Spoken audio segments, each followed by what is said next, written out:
Hey everyone, and welcome to the study. I'm putting on my investigative biblical researcher hat today because we're jumping straight into a massive textual mystery. We're looking at some seriously groundbreaking research put together by the channel Revealing Revelation. By the way, there's a link to their original material right below the video, so definitely check that out when we're done here. But of that day and hour knows no man. No, not the angels which are in heaven, neither the Son, but the Father. It's probably one of the most famous verses in the Gospel of Mark. And for generations, this exact phrase has been the go-to reason for pastors, teachers, and scholars to just stop looking. Right? The conventional wisdom is basically, well, if Jesus didn't know and the angels don't know, there's absolutely no way we can know. So why even bother trying to figure it out? But should we really just throw our hands up and stop looking?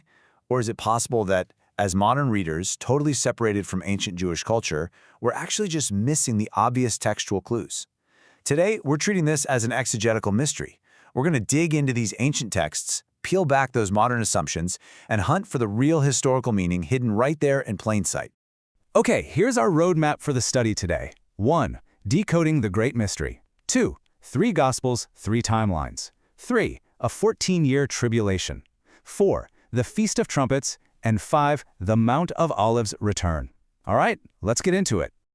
Section 1. Decoding the Great Mystery. So, here's the very first major finding from the Revealing Revelation research. That famous phrase, the day and hour no one knows, it actually isn't just some vague statement about an unknown time. Not at all. In a first-century Jewish mindset, this was a super specific, instantly recognizable idiom for a very specific holiday, the Feast of Trumpets, or Rosh Hashanah. Think about it. Imagine you have to rely purely on looking up at the sky to figure out your calendar. The Feast of Trumpets is totally unique because it's a 2-day window happening on either the first or the second day of the 7th biblical month. Basically, until 2 designated witnesses physically spotted that tiny little sliver of a new moon in the sky, nobody knew the exact day or hour the feast would kick off. But once they saw it, the shofar, the trumpet, was blasted to proclaim the new year. So when Jesus said, of that day and hour no one knows, his original audience wouldn't have been confused. They would have instantly thought, oh, he's talking about the Feast of Trumpets. Section 2. 3 Gospels, 3 timelines. All right, so here's where things get really interesting. Traditionally, we're taught that Luke, Mark, and Matthew are all just repeating the exact same end-time story, maybe just with some slight variations, right? But the research from Revealing Revelation flips that completely. It suggests they aren't just repeating each other at all. They're actually mapping entirely different phases of the tribulation. As you can see on the chart, Luke maps the pre-tribulation phase. Mark maps the mid-tribulation phase, specifically dealing with the seal judgments. And Matthew, he maps the post-tribulation phase, which deals with the trumpet judgments. And here's the kicker. Look closely. Mark and Matthew both use that day and hour idiom, but Luke entirely skips it. This is honestly a massive linguistic aha moment. In Luke 21, the text just warns believers to watch, so that that day doesn't catch you off guard. He intentionally leaves out the day and hour part. Why would he do that? Well, according to this research, it's because the pre-tribulation phase Luke is describing simply isn't connected to the Feast of Trumpets, but Mark and Matthew, they purposefully include it. They're pointing, like a giant neon sign, directly to that specific fall feast. Which brings us to Section 3. A 14-year tribulation. 14. Guys, this is a massive, totally paradigm-shifting number. I want you to kind of forget what you've heard about a single 7-year timeline for a second. The research from Revealing Revelation argues that the end of days is actually made up of 2 distinct sets of 7. That totals 14 years of tribulation. So let's look at how this timeline actually plays out. You've got year 1, which aligns with Luke, where those pre-tribulation events kick off. Then you have years 1 through 6, and that represents the 6 years of the seal judgments that Mark describes. In the 7th year, boom, we hit the mid-tribulation point with 144,000 are sealed. After that, we cross into the second set of 7.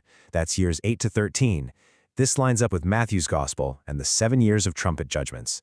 And finally, we get to year 14, marking the final return right at the end of that 13th year.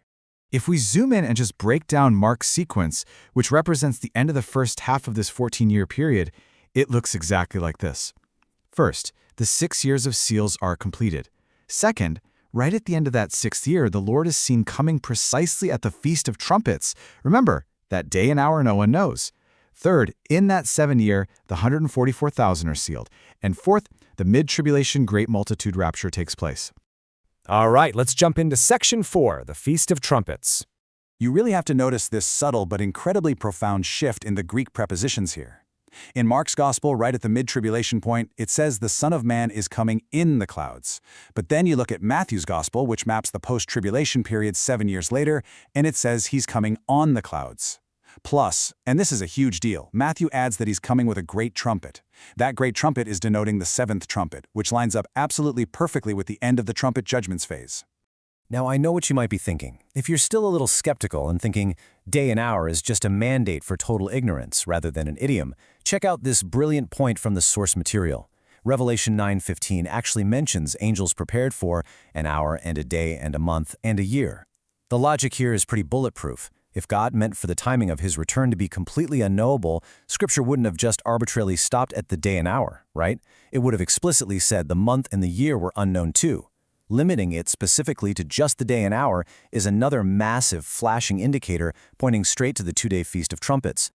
And that brings us to our final part, Section 5, the Mount of Olives return. Okay, watch how this builds into just this incredible piece of Jubilee mathematics. According to the research, these 14 years of tribulation aren't just some random number. They're actually the final 2 sevens of a grand 49-year cycle. So that means the 14th year of the tribulation perfectly aligns with the 49th year of that larger cycle. And when Matthew brings up the days of Noah, it's acting as a symbolic anchor. Why? Because the biblical account of Noah's flood lasted exactly 1 year and 10 days. So just like the days of Noah, this final 49th year lasts exactly 1 year and 10 days, and it culminates beautifully with the sounding of the Jubilee horn on the 10th day of the 7th month. This essentially brings all the timelines together into one incredibly dramatic, earth-shaking moment. When that 7th trumpet sounds, the mystery is officially finished. Like Zechariah 14:4 prophesies, "And his feet shall stand in that day upon the Mount of Olives." See, he's no longer just in the clouds like we saw in Mark's mid-tribulation account. By the time we reach the end of Matthew's timeline, he's returned on the clouds. His feet are touching down on the Mount of Olives, and he is reclaiming the earth in the year of Jubilee. It literally transforms how you read the Gospels. So we're going to wrap up our study today with this thought. If the phrase "the day and hour no one knows" was never actually an excuse to stop watching, but was really a precise historical clue pointing directly to the Feast of Trumpets all along, what other deep biblical mysteries are just sitting there, waiting to be uncovered by anyone willing to look a little closer? Seriously, I highly encourage you to dig into the source material linked below and just keep questioning your assumptions.